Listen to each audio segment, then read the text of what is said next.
Mardi 12 mars, bonjour à toutes et à tous, bienvenue sur votre chaîne d'information régionale. Voici le journal de la rédaction, l'info près de chez vous en images, en 8 minutes. On démarre bien sûr par vos prévisions météo avec encore une situation dégradée aujourd'hui. Des nuages, des averses ce soir et la nuit prochaine, du vent encore et le vent n'en finit plus de souffler cette semaine et ça devrait durer ainsi plusieurs jours de 70 à 80, 90 km par heure même en rafale aujourd'hui. Côté ciel, ce ne sera pas non plus très réjouissant, je vous le disais, de nouvelles perturbations nuageuses et pluvieuses ce soir et la nuit prochaine.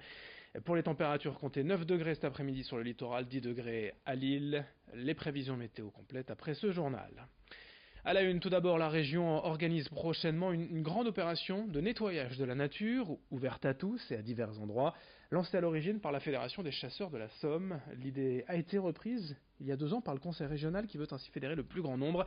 Le principe est simple, réunir le temps d'un week-end tous les citoyens volontaires de 7 à 77 ans afin de nettoyer, de ramasser les déchets dans la nature. Pour participer, il suffit d'aller sur le site du conseil régional pour trouver le point de ramassage le plus proche. Il est également possible d'en proposer un vous-même. Tout le matériel nécessaire, sachez-le, les sacs, les gants seront fournis sur place. Rendez-vous le week-end des 23 et 24 mars prochains. Explications complémentaires recueillies par Lucille Constant. Il y a déjà des lieux qui sont bien précis. Nous avons un site internet. Il suffit d'aller sur le site internet de la région Hauts-de-France propre. Vous avez connaissance de tous ces lieux. Vous pouvez rejoindre déjà les participants sur ces lieux. Partout, en ville, dans un parc, à la plage.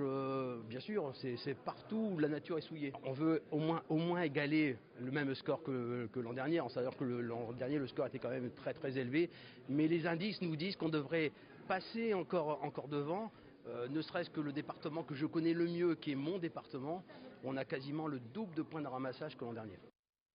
Toujours à propos de la région Hauts-de-France, voici un plan d'action pour développer et valoriser les filières régionales sous des signes de qualité et d'origine. Le but principalement, c'est de soutenir les producteurs, les agriculteurs, cultivateurs ou éleveurs en valorisant les produits régionaux. Les signes officiels de qualité ou d'origine et d'autres labels sont une garantie pour les consommateurs. Aujourd'hui, on recherche d'informations concernant l'alimentation. Pour les producteurs en face, c'est une opportunité réelle de mettre en avant leur travail, leur savoir-faire. Lors d'une réunion hier au siège du conseil régional, les dirigeants, les experts et les producteurs ont donc dévoilé les prémices de ce plan d'action avant sa mise en œuvre dans les prochains mois. Explication au micro de Rémi Desremaux. On m'a demandé de venir intervenir ici. J'ai regardé s'il y avait des possibilités d'extension. Effectivement, il y en a. J'ai entendu parler de fraises, j'ai entendu parler de carottes, j'ai entendu parler de cette magnifique vache bleue, la bleue du Nord, qui a été présentée au salon d'agriculture, sur lequel on peut créer certainement une filière sous-SICO. J'ai proposé tout à l'heure dans mon intervention de regarder si on ne pourrait pas faire des SICO dans l'univers brassicole, qui est quand même une des spécialités de votre région, et je crois qu'elle a aussi un jugement. Donc oui, c'est le moment, et il y a une forte attente des consommateurs pour ça.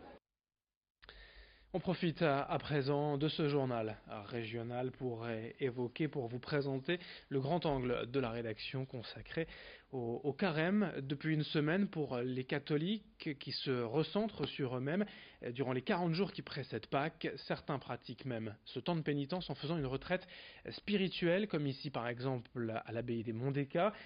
Un lieu qui n'est d'ailleurs pas réservé seulement aux croyants, aux catholiques et donc à ce carême. Reportage sur place signé Xavier Silly.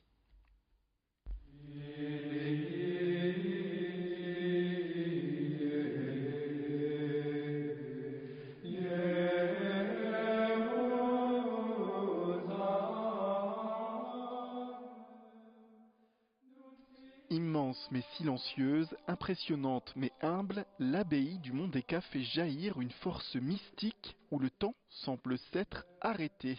Son hôtellerie tenue par quelques moines est devenue un lieu de retraite qui peut aujourd'hui apporter la paix à celles et ceux qui ont de plus en plus de mal à la trouver en eux. On a un certain nombre de prêtres et de religieux et religieuses qui viennent pour un temps de retraite, mais il y a aussi des couples ou des plus jeunes qui viennent pour se ressourcer spirituellement, humainement, pour se poser, pour réfléchir parfois au moment où ils doivent prendre des décisions importantes dans leur vie.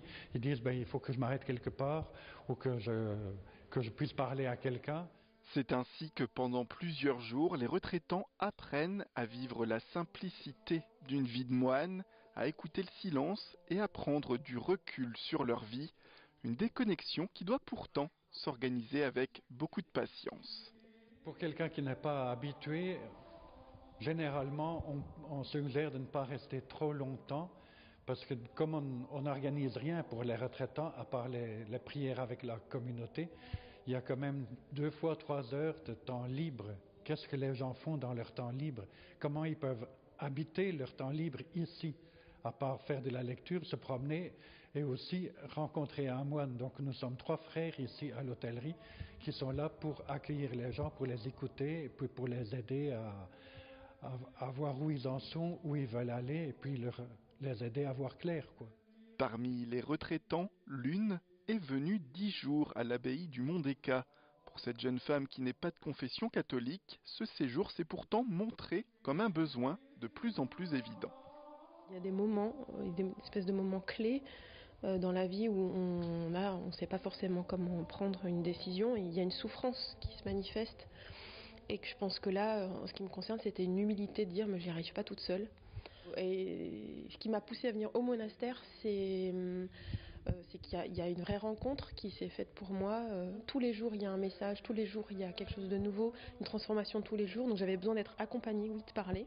Donc au bout de 10 jours, j'arrive avec des réponses, une énorme remise en question, plein d'émotions. Il y a eu plein d'émotions. Il y a une prise de conscience sur ce que c'est qu'un monastère, le cadre, ce que ça dit, ce que moi ça m'a apporté, en tout cas pour mon travail personnel. Je n'étais pas forcément là pour faire une thérapie, mais ça apporte énormément sur comment on agit, sur ses actions, sur ce qu'on fait, ce qu'on dit. Voilà, c'est d'une richesse infinie.